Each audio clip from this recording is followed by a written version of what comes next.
प्रिय विद्यार्थी मित्रांनो, मी दीपाली कुलकर्णी देशमुख माझ्या विंग्स ऑफ फिजिक्स या चॅनलमध्ये आपलं सगळ्यांचं मनपूर्वक स्वागत करते। आपली सिंगल क्वेश्चन ची सिरीज सुरू आहे आणि आज आपण बघतो आहोत question number 9 based on A chapter electrostatics. 9 नंबरचा प्रश्न आपण बघतो आहोत आणि तो सेम प्रश्न हा सीईटी ला आलेला आहे आणि तुमच्या पुस्तकामध्ये जो 8.16 सॉल्व्ह न्यूमरिकल्स आहे ते पण ह्याच पद्धतीचा आहे। म्हणजे मला सांगायचं हे की टेक्स्टबुक मधलंच कंटेंट, टेक्स्टबुक मधलेच प्रॉब्लेम जास्त करून सीईटी ला येतात आणि ते तुमच्या लक्षात आणून देण्यासाठीच आपण ही सिरीज सुरू केलेली आहे। तर मग त्याचा तुम्ही चांगला उपयोग करून घ्या। वेळ न घालवता आपण आजचा प्रश्न सुरू करूयात। प्रश्न असा आहे बघा, in the given capacitive network the resultant capacitance between point A and B is option A 8 microfarad, B 4 microfarad, C 2 microfarad and D 16 microfarad.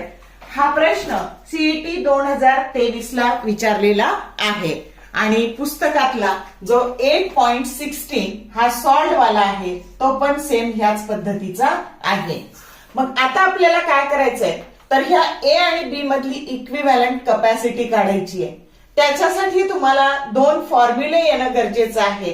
तर पहिला फॉर्म्युला, जेव्हा कॅपॅसिटर इन सिरीज असतं तर त्यावेळेस 1/CS that is equal to 1/C1 plus 1/C2 दोन असतील तर, आणि यालाच आपण सोप्या भाषेत असं लिहू शकतो की CS बरोबर दोनच कॅपॅसिटर असतील तर त्या दोन्हींचा गुणाकार न्यूमरेटरला C1 C2 आणि डिव्हायडेड बाय त्यांची बेरीज C1 प्लस C2 हा एक फॉर्म्युला। जेव्हा कॅपॅसिटर इन पॅरलल असतात दोन कॅपॅसिटर तेव्हा त्यांची सरळ सरळ बेरीज होते। हे 2 फॉर्म्युले तुम्हाला नीट आले पाहिजेत। आणि जेव्हा इक्वल व्हॅल्यूचे कॅपॅसिटर्स हे जेव्हा सिरीज मध्ये असतात त्यावेळेस त्याच्यासाठीचा फॉर्म्युला असतो CS that is equal to C divided by N, म्हणजे त्याच्या कॅपॅसिटीची व्हॅल्यू डिवायडेड बाय असलेले कॅपॅसिटर। आणि जेव्हा सारख्या व्हॅल्यूचे कॅपॅसिटर पॅरलल असतात तर त्यावेळेस त्यांची इक्विव्हॅलंट कॅपॅसिटी असते त्यांची कॅपॅसिटीची व्हॅल्यू गुणिले कॅपॅसिटरची संख्या, मग कितीही असू द्या। हे 4 फॉर्म्युले तुम्हाला येणं गरजेचं आहे। आधी हे लिहून काढा आणि मग आपण ह्या प्रॉब्लेमला सुरुवात करू। मग आता जितकं सर्किट सिंपल करता येईल ना तेवढं सर्किट सिंपल करायचं।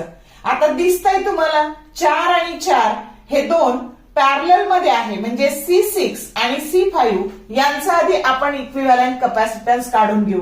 मग आता हे 4 आणि 4 आहे आणि ते पॅरलल आहे म्हणजे त्यांचा CP that is equal to, आता त्याला आपण CP1 म्हणू, याचा इक्विव्हॅलंट कॅपॅसिटन्स हा तयार होणार आहे C इंटू N। मग आता C आहे तुमचा 4 मायक्रोफॅरेड आणि कॅपॅसिटर 2 आहे, म्हणजे यांची इक्विव्हॅलंट कॅपॅसिटी तयार झाली। आता हे काढून टाकायचं आणि इक्विव्हॅलंट कॅपॅसिटी तयार झाली 8 मायक्रोफॅरेड। आता हे काढून टाकलं आणि इथे ही कॅपॅसिटी तयार झाली 8 मायक्रोफॅरेड। 8 मायक्रोफॅरेड। आता काय करायचं तर हे दोन्ही हे कसे आहेत तर ते सिरीज मध्ये आहेत। याला आपण म्हणू CP1। आता सर्किट असं तयार झालं 8 आणि 8 हे दोन्ही एकमेकांच्या कशा आहेत सिरीज मध्ये आहेत।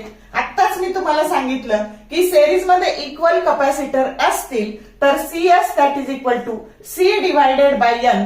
आता C किती आहे, त्यांची कॅपॅसिटी 8 मायक्रोफॅरेड आहे, संख्या 2 आहे, 1 आणि 1 म्हणजे 2, तर ह्यांची इक्विव्हॅलंट कॅपॅसिटी तयार झाली 4 मायक्रोफॅरेड।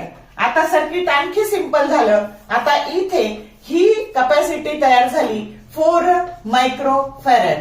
आता बघा परत हे 2 C3 आणि C4 हे पण 2 इक्वल व्हॅल्यूचे कॅपॅसिटर हे सिरीज मध्ये आहेत, त्यांची सुद्धा कॅपॅसिटी तयार झाली 4 मायक्रोफॅरेड। आता हे काढून टाकायचे आणि इथे पण तयार झाले 4 मायक्रोफॅरेड। आता हे 4 आणि हे 4 हे दोन्ही एकमेकाचे कसे आहेत पॅरलल आहेत। मग आता 2 जर इक्वल व्हॅल्यूचे कपॅसिटर पॅरलल असतील तर त्यांची सरळ सरळ बेरीज होते. म्हणजे आता सीपी बरोबर किंवा ह्या फॉर्म्युल्यात किंमत टाका, परत ते येणारे 8 मायक्रोफॅरड.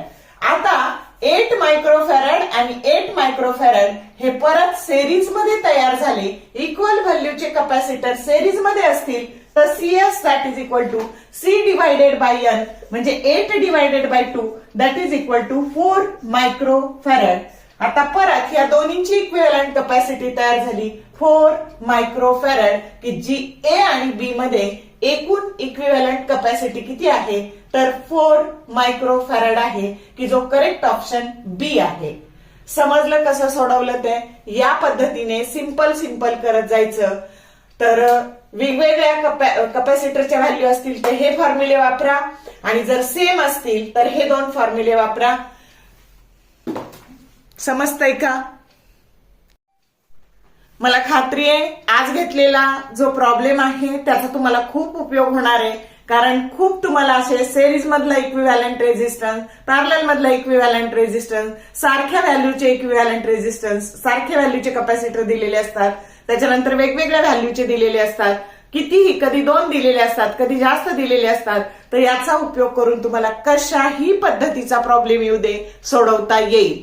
जर व्हिडिओ आवडला लाईक करा, शेअर करा, कमेंट टाकायला कंजूषी करू नका, कारण तीच आमची काम करण्याची प्रेरणा असते, ऊर्जा असते. All the best for your study and thank you for watching this whole video.